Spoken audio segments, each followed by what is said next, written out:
அவர்கள் வந்து கலைஞரை பத்தியும் இன்றைய முதல்வரை பத்தியும் பேசாத பேச்சுக்களா இன்னைக்கு வந்து மத்தவங்க பேசிட போறாங்க.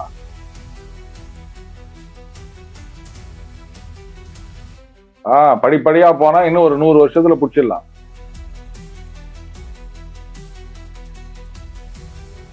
இப்ப அந்த கட்சி நடத்துறதுக்கு வருகின்ற பணம் எங்கிருந்து வருகின்றது எல்லா டீடைல்ஸையும் வெளிப்படையா சொல்லுவாங்களா?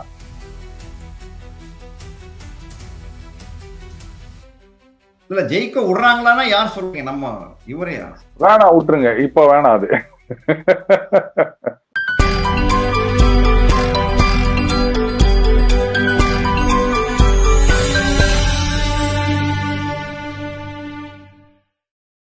இப்ப அண்ணாமலைக்கு வந்து இவர் வெள்ளக்கொடி பிடிச்சிருக்காரு நம்ம இபிஎஸ். சோ இந்த ஒற்றுமை நிலைக்குமா இல்ல அவர் வந்து இது எப்படி உங்க பார்வையில் எப்படி இருக்கு சார்? பாருங்க, நான் தான் முதல்லயே சொன்னேன், இந்த கெமிஸ்ட்ரி, பிசிக்ஸ், பயாலஜி ஜெல்லா வருது, இதெல்லாம் தானா வரும் அப்படின்னு.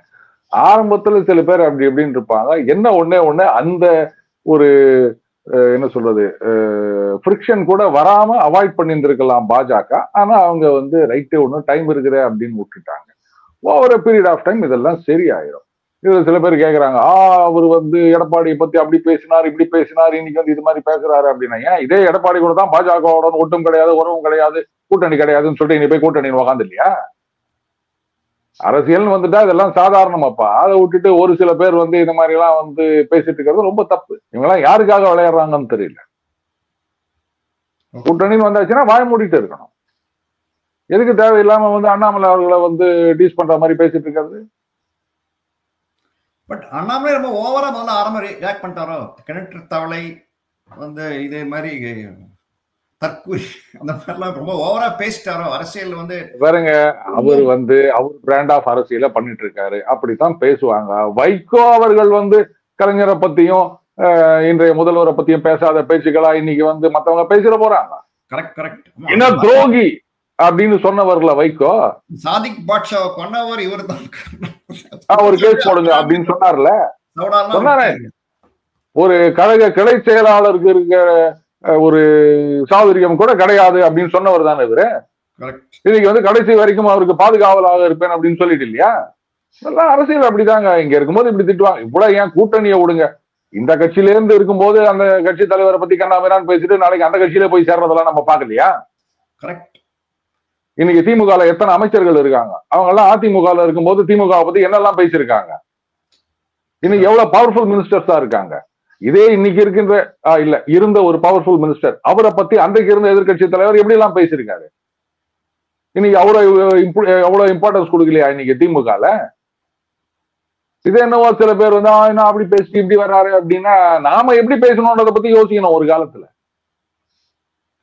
ஆனா பட் தொண்டர்கள்லாம் பாத்தீங்கன்னா வந்து அப்பவே பார்லிமெண்ட் வந்து பார்த்தோம்னா வந்து என்ன சொல்லிட்டு இருந்தாங்கன்னா, அப்போ ஒரு குற்றச்சாட்டு என்ன இருந்ததுன்னா வந்து பிஜேபி தொண்டர்கள்லாம் வந்து ரொம்ப தீவிரமா எதிர்க்கல ஏடிஎம்கே. அவங்க already they always looking at alliance.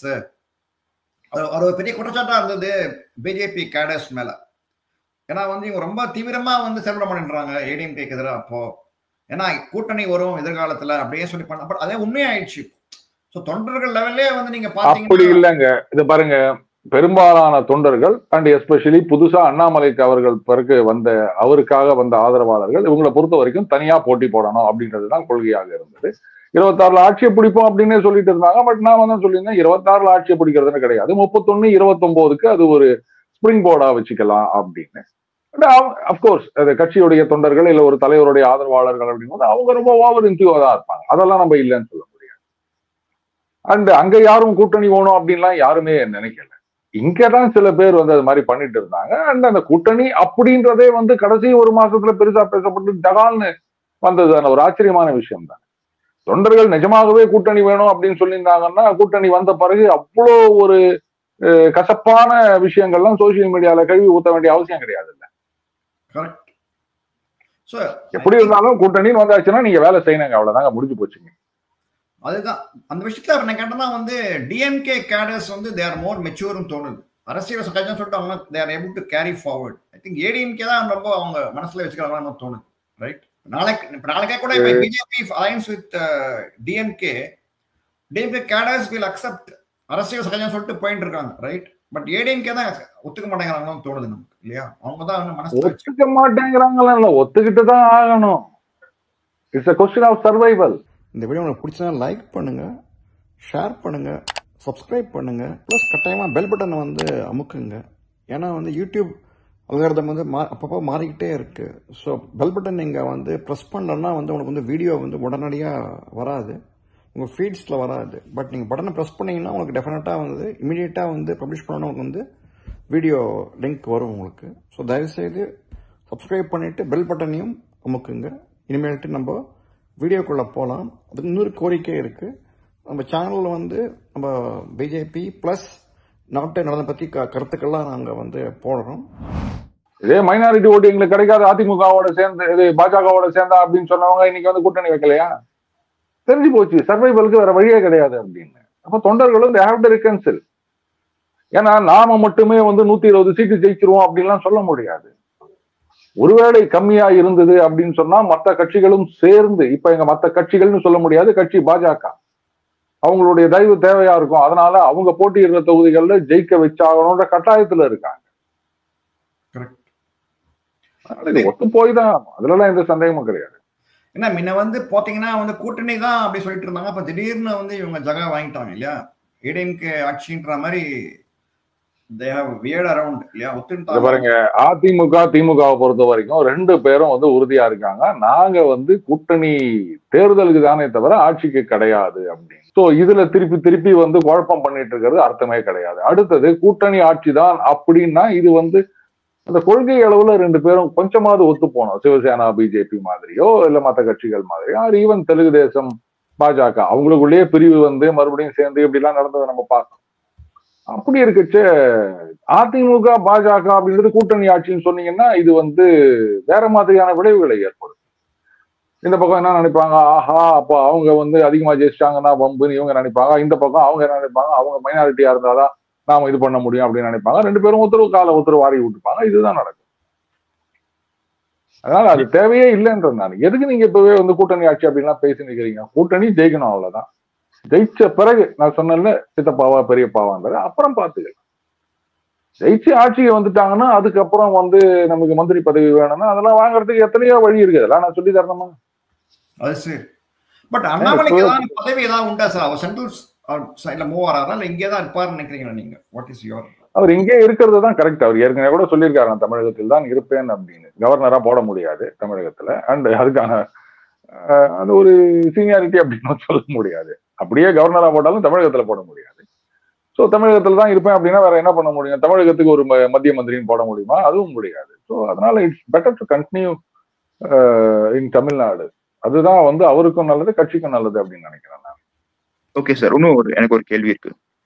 Assume எனக்கு நான் ஒன்றும் நம்புறது it's DMK came to lose தான் 2026. ஓகே, அசியூமிங் ஏடிஎம்கே பிஜேபி தோத்துருச்சு அப்படின்ற பட்சத்துல 2029 எப்படி எடுத்துட்டு போகணும்? இந்த அலையன்ஸ் இன்னும் கண்டினியூ ஆகணுமா? இன்னும் புது பிளேயர்ஸ் வரணுமா?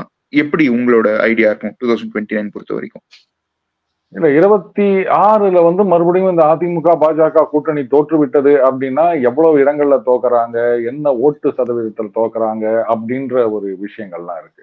ஜஸ்ட் லைக் தட் இவங்க தோத்துட்டா இது அப்படின்னு சொல்ல முடியாது. இது என்ன ஐபிஎல் இந்த மேட்ச்ல இவங்க தோத்துட்டாங்கன்னா அவங்க வருவாங்க அப்படின்றதுக்கு அதுலயே இருக்கு. இவங்க தோத்தாலும் இருக்கணும், அவங்க இவங்க கிட்ட இந்த கொடுமைலாம் இருக்கு இல்லையா, முடியாது. பட் பாஜக எதிர்பார்க்கிற ஒரு வேக்குவம் அங்க உருவாகும். என்ன ஆகும்னா சேர்ந்தாலும் வந்து இவங்களால ஜெயிக்க முடியல, தனியா இருந்தாலும் ஜெயிக்க முடியல. அப்ப என்ன காரணம் இல்லையா? 21 சேர்ந்து இருந்தாங்க, அப்பவும் ஜெயிக்க முடியல. 24ல தனியா நின்றாங்க, அப்பவும் ஜெயிக்க முடியல. அப்ப இப்ப மறுபடியும் 26ல சேர்ந்தும் ஜெயிக்க முடியல. 2019ல இருந்து நீங்க ஆரம்பிக்கிறீங்க அப்படி பார்த்தா 2019ல சேர்ந்து இருந்தாங்க, தோத்துட்டாங்க. 21ல சேர்ந்து இருந்தாங்க. அது 19 அப்படின்றது வந்து ஒரு வேற மாதிரியான நெரேட்டிவ் இருந்தது. இவங்களே வந்து சரியா வேலை செய்யல அதிமுக. அது நான் பல இடங்களை நான் பார்த்தது. அந்த கழக நிர்வாகிகள் அவங்களோட எல்லாம் பேசும்போது வர வேண்டியது வரல, சேர வேண்டியது சேரல அப்படின்ற மாதிரி எல்லாம் சொல்லிட்டு இருந்தாங்க. அது ஏன் அப்படின்னு எனக்கு தெரியல. சோ அதை 19 நீங்க விட்டுருங்க. அது வர வேண்டியது அப்படின்னா அந்த பேனரு போஸ்டரு அது நீங்க வேற என்ன தெரியும். நாம எப்பவுமே லீகலா தான் பேசுவோம். நீங்க எப்பவுமே கிரிக்கெட் தான் பேசுவீங்க, நீங்க எப்பவுமே டெக்னிக்கலா தான் பேசுவீங்க. நல்லா தெரியும் உங்களை பத்தி. அதேதான் அப்பப்போ இந்த ஒரு விளக்கமும் குத்துணும் அப்படின்னு நினைக்கிறேன். ஏன்னா இரு பொருள்பட பேசுகிறோம் இவன் அப்படின்னு யாரும் சொல்லிடக்கூடாது இல்ல. Only one meaning, direct meaning. Super sir. So அப்ப 21, 24, 26 மூணுத்துலயும் வந்து தோத்து போயிட்டாங்க அப்படின்னு சொன்னா காமன் த்ரெட் என்ன? எடப்பாடி தலைமை. நிச்சயமா இட் வில் பி கொஸ்டின்.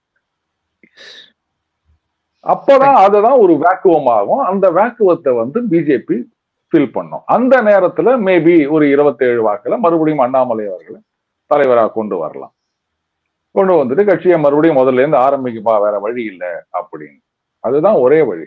இல்ல அதை விட்டுட்டு இல்ல நாங்க இன்னும் வேற யாரையாவது கொண்டு வருவோம் அப்படின்னு பிஜேபியில விளையாடிட்டு இருந்தாங்கன்னா உங்க விஷயம் விளையாடிட்டு போங்க. மெம்பர்ஷிப் நீங்க எடுத்துக்கிட்டீங்கன்னா சேனல் சப்போர்ட் பண்ண மாதிரியும் இருக்கும், ஊக்குவிக்கிற மாதிரியும் இருக்கும். சேனல்ல மெம்பர் ஆகிறதுக்கு நாங்க வந்து உங்களை வந்து கோரிக்கை வைக்கிறோம். Good point. இப்ப நீங்க சொல்றீங்க 29 அப்படின்னு. 29ல பாஜக ஆல் இந்தியா லெவல்ல என்ன பண்ண போறாங்க அப்படின்றது வந்து 27 யூபி எலெக்ஷன். அந்த ரிசல்ட்டை பொறுத்து தான் தெரியும். Correct. UP election is very crucial தான் பேசிக்கிறோம். அதுல ஜெயிக்கிறாங்களா தோக்குறாங்களான்றதை விட ஜெயிக்க விடுறாங்களா இல்லையா அப்படின்றதுதான் முக்கியமா பார்க்கணும். யார் சார்? சரி, அதுக்கு மேல நான் எதுவும் சொல்ல விரும்பல, விட்டுருங்க. இது ஜியோ பாலிடிக்ஸ் சொல்றீங்களா? தட் இஸ் இல்ல, நான் யூபிஏ சொல்றேன். இல்ல ஜெயிக்க விடுறாங்களான்னா யார் சொல்றீங்க? நம்ம இவரையா? வேணா விட்டுருங்க, இப்ப வேணாம். அது யோகிக்கு ஓகே, யோகியே கவுத்துருவாங்கன்றீங்க. ஓகே, நான் அதெல்லாம் சொல்லலைங்க. ஓகே, ஏன் எதிர்கட்சிகள் கூட வச்சுக்கலாம். எதிர்கட்சிகள் ஜெயிக்க விடுவார்களா யோகியை அப்படி எடுத்துட்டு போங்களேன். நீங்க என்ன ஸ்ரேயாஸ், கரெக்ட் தானே நான் சொல்றது? சார், நம்ம என்ன பேசுறோமோ அதுக்கு தான் நம்ம பொறுப்பாக முடியும். அடுத்தவங்க நினைக்கிறது நம்ம பொறுப்பாக முடியுமா? அதுதான் நான் என்ன நினைச்சேன்றதை அப்படி வெளிச்சம் போட்டு காமிச்சிடணும். ஏன்னா ஒரு பாஸ் கொடுத்தோம்னா நீங்க என்னென்னவோ நினைக்க ஆரம்பிக்கிறீங்க. நீங்க எதிர்கட்சி தானே சொன்னீங்க. நீங்க பவிலியன்னா பவிலியன் தான், எதிர்கட்சினா எதிர்கட்சி தான். அதேதான். சேரலை வரலைன்னா வரல, சேர வேண்டிய ப்ரௌசர்ஸ் வரலன்னா வரல. அதுக்கு நம்ம என்ன பண்ண முடியும்? சீமானோட ஸ்டாண்டு 234 தனியா நிக்க போறேன்னு சொல்லியிருக்காரு. என்னவா முடியும்? உங்களோட கணிப்பு என்னவா இருக்கு? சோ ஜெயிக்க மாட்டோம்னு தெரிஞ்சும் ஜெயிக்கவே கூடாது அப்படின்னு நினைச்சு கட்சி நடத்துற ஒரே ஒருத்தரா நான் அண்ணன் சீமான் அவர்களை தான் பாக்குறேன். இல்ல அவரால் படிப்படியா நான் வந்து ஓட் பெர்சன்டேஜ் இன்க்ரீஸ் பண்றேன் அப்படிங்கிறாரு சார் அவரு. படிப்படியா போனா இன்னும் ஒரு 100 வருஷத்துல புடிச்சிடலாம். ஆனா ஒரு கொள்கையை பாராட்டினேன் இல்லையா, அந்த I won't give money for votes, cash for votes நான் வந்து தரமாட்டேன்றார் இல்லையா. அது ஒரு நல்ல கொள்கையா பார்க்கலாம்ல சார், என்ன நினைக்கிறீங்க? இப்ப அந்த கட்சி நடத்துறதுக்கு வருகின்ற பணம் எங்கிருந்து வருகின்றது எல்லா டீடைல்ஸையும் வெளிப்படையா சொல்லுவாங்களா? அது என்ன அசோசியேஷன் ஃபார் டெமோக்ராட்டிக் ரிஃபார்ம்ஸா? இந்த தேர்தல் பத்திரங்கள் இதுல வந்து வெளிப்படைத்தன்மையே இல்லை அப்படின்னு போராட்டம் பண்ணி அந்த தேர்தல் பத்திரத்தை எல்லாம் ஒழிச்சு கட்டினாங்க. இப்ப இந்த கட்சிகளுக்கு வருகின்ற நன்கொடை எல்லாம் எல்லா கட்சிகளுக்கும் எவ்வளவு வருது, யார் கொடுக்குறாங்க அப்படின்றது இப்ப தெரிஞ்சிச்சா? எங்க போச்சு அவங்களுடைய டிரான்ஸ்பேரன்சி கோஷம்? கரெக்ட். எவ்வளவு பைத்தியகாரத்தனமான கோஷமா இல்ல? அந்த மாதிரிதான் கட்சி நடத்துறதுக்கு பணம் வருது. தெரியக்கூடாதான் பண்ணிட்டாங்களா தெரியல. If they quash that electoral bonds again they can go back to square one இல்லையா? என்ன தெரியாது இல்லீகலா. அதுதான் இப்ப நடந்துருக்குது. இப்ப மத்த கட்சிகளுக்கு எல்லாம் வந்து எப்படி பணம் வருது, யார் கொடுக்குறாங்கன்றது தெரியுமா உங்களுக்கு? ஏன் இதை ஏன் அவங்க கேட்கல? ஒவ்வொரு கட்சியும் இதை டிக்ளேர் பண்ணணும் அப்படின்னு ஏன் சொல்லல? அந்த மாதிரி சீமான் கட்சி நடத்துவதற்கான பணம் எங்க வருது, எப்படி செலவு பண்றாங்க, அதையும் அவர் சொன்னார்னா ஓகே, பணம் கொடுக்க மாட்டேன்னு சொல்றாரு நியாயஸ்தான் அப்படின்னா மாதிரி அந்த பணம் எங்க இருந்து வருதுன்னு சொன்னா அப்ப உண்மையான நியாயஸ்தான் அப்படின்னு ஒத்துக்க முடியும் இல்லையா? அவரு இப்படிதானே யோசிப்பாரு. இந்த லாஸ்ட் தேர்தல் 8% வாங்கினேன், இந்த வாட்டி டபுள் மடங்கு 16 வாங்கலாம், நெக்ஸ்ட் டைம் டபுள் மடங்கு 32 வாங்கலாம், அந்த ஒரு கால்குலேஷன் தான் அவர் போவாரு. அது ரைட்டுங்க, நீங்க வாங்கலாம் வாங்கலாம் வாங்கலாம் அப்படின்னு நீங்க சொல்லிட்டு இருக்கலாம். ஏன்னா வாங்க போறோம்ன்றது தானே வந்து கணக்கு. வரமாட்டோம் சுமதி, தரமாட்டோம் அமைதி, வரப்போறோம் நாங்க, தரப்போறோம் வீங்க சிங்கார வேலன். அந்த மாதிரி நம்ம எவ்வளவு ஒண்ணு எதிர்பார்க்கறாங்க. நான் கூட சொல்லலையா நான் பிரதமர் ஆகலாம் அப்படின்னு. ஏன்னா அமெரிக்க ஜனாதிபதி ஆகலாம்னு கூட நம்ம கனவு கண்டுட்டு இருக்கலாம். அப்புறம் சொல்ல வேண்டியதான், வாங்க இங்க அட்மிஷன் போட்டுக்கங்க, நான் கூட ஹெல்த் மினிஸ்டர் ஆகணும்னு சொல்லினே தான் இருந்தேன், இங்கதான் குணப்பத்தினாங்க அப்படின்னு வர. அந்த மாதிரிதான் ஆகும் வசூல் ராஜா MBBS. பேசிட்டே வண்டியில இருங்க அப்படின்பாங்களே, அது மாதிரியா?